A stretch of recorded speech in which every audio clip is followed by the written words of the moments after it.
বর্তমান সরকার সেই রায়ের সাথে বিশ্বাসঘাতকতা করেছে। আবু সাঈদ আমাদের শহীদদের ইমাম। এই জুলাই বিপ্লবের রুহানি নেতৃত্ব। বিচারে আবু সাঈদের যে মামলার রায়, সেই মামলার রায় আমরা পেয়েছি, কিন্তু সেই মামলার রায় কিন্তু এখনো কার্যকর হয়নি। আশা করব সরকার দ্রুত সময়ের মধ্যে শেখ হাসিনাকে দেশে এনে ফাঁসির রায় কার্যকর করবে। স্বৈরাচারী শেখ হাসিনা সরকারের দমন নীতির বিরুদ্ধে দাঁড়িয়েছিলেন দুহাত প্রসারিত করে, এবং যিনি বুলেট বুকে নিয়ে শাহাদাত বরণ করেছেন, এবং আমাদের যেই গণ আন্দোলন থেকে গণ অভ্যুত্থান এবং বিপ্লবের দিকে যাত্রা, তার সূত্রপাত ঘটেছিল এই 16 জুলাই আবু সাঈদের শাহাদাত বরণের মধ্য দিয়ে। আবু সাঈদ আমাদের শহীদদের ইমাম। এই জুলাই বিপ্লবের রুহানি নেতৃত্ব। আবু সাঈদ আমাদের সকলের পূর্বসূরি।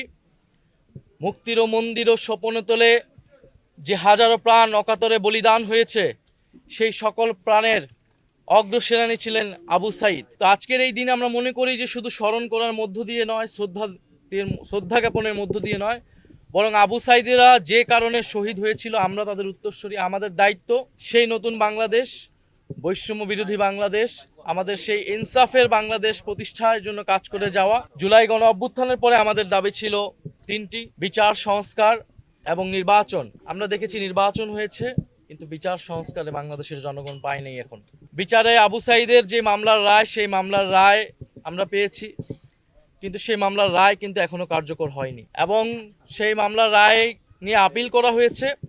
চিফ প্রসিকিউটরের দায়িত্ব সুপ্রিম কোর্টে সে আপিল যাতে দ্রুত সময়ের মধ্যে 60 দিনের মধ্যে শুনানি হওয়ার বাধ্যবাধকতা রয়েছে। আমরা কিন্তু কোনো আপডেট পাইনি, আজকের দিনে কোনো আপডেট আমরা পাইনি। আমরা আহ্বান থাকবে সরকার এবং চিফ প্রসিকিউটর ট্রাইব্যুনাল থেকে রায়ের আপিলের শুনানি কার্যক্রম দ্রুত সম্পন্ন করে আমরা রায় দেখতে চাই। রায় অনেকগুলো হয়েছে, রায় কার্যকর দেখতে চায় বাংলাদেশের জনগণ। এবং আবু সাঈদের যে মামলার রায়, সেই মামলার রায়ের আসামি কিন্তু শেখ হাসিনা নিজেও, এবং সেই রায়ে শেখ হাসিনাকে ফাঁসির দণ্ড দেওয়া হয়েছে। এবং আমরা আশা করব সরকার দ্রুত সময়ের মধ্যে শেখ হাসিনাকে দেশে এনে ফাঁসির রায় কার্যকর করবে, এবং অন্য সকল যে মামলার রায় আসে দ্রুত সময়ের মধ্যে সেই মামলার রায় প্রদান করে, রায় কার্যকর করে যারা জুলাই গণ অভ্যুত্থানে বিপ্লবে ভিকটিম রয়েছে, যে শহীদ পরিবাররা রয়েছে, তারা ন্যায় বিচার পাবে। মানুষ গণভোটের পক্ষে, হ্যাঁ পক্ষে রায় দিয়েছে, কিন্তু বর্তমান সরকার সেই রায়ের সাথে বিশ্বাসঘাতকতা করেছে, প্রতারণা করেছে, এবং সেই গণভোটের রায় তারা কার্যকর করছে না।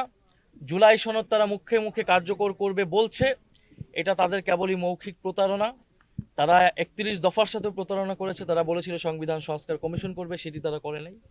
ফলে আমরা আশা করব এই 16 জুলাই শুধু জুলাই শহীদ দিবস পালন করলেই হবে না, আবু সাঈদকে মুখে মুখে স্মরণ করলেই হবে না। গণভোটের যে গণরায়, সেই রায়ের আলোকে রাষ্ট্র সংস্কার করতে হবে, এবং এদেশের যেই দুর্নীতি, বৈষম্য দূর করে আমাদের নতুন বাংলাদেশ গঠন করতে হবে।